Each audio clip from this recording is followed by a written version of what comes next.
Guys, this is the small garden here in the church. So this is the carambola fruit. It's called balimbing in Tagalog. In English, this is called carambola fruits.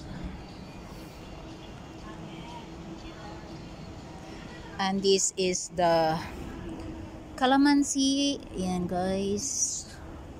This is the calamansi.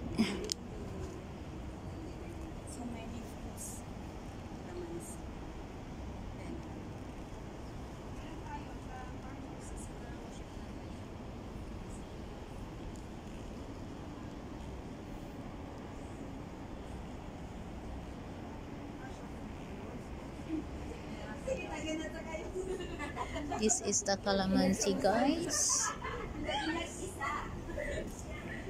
And this is the sugar cane.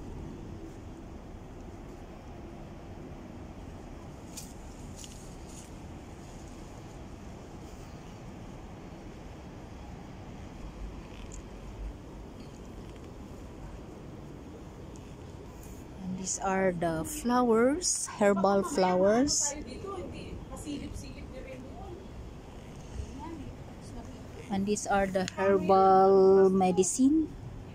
This is the oregano, guys, for children have cough, so we can use this for the children have cough. Oregano, yes. And this is the vegetables.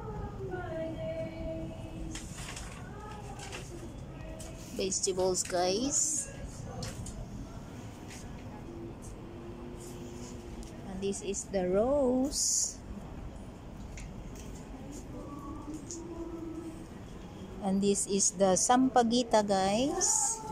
Sampaguita flower.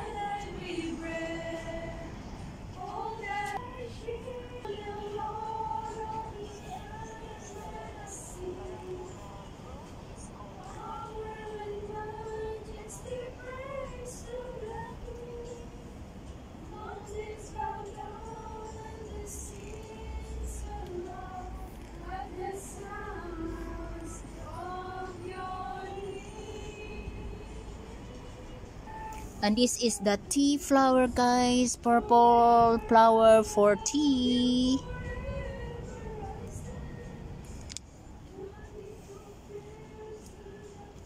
And this is sugar cane.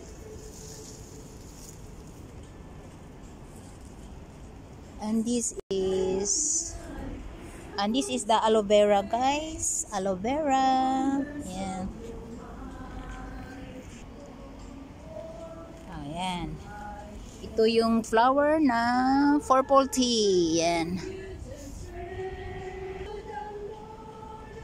Ayan. This is the purple sugar cane.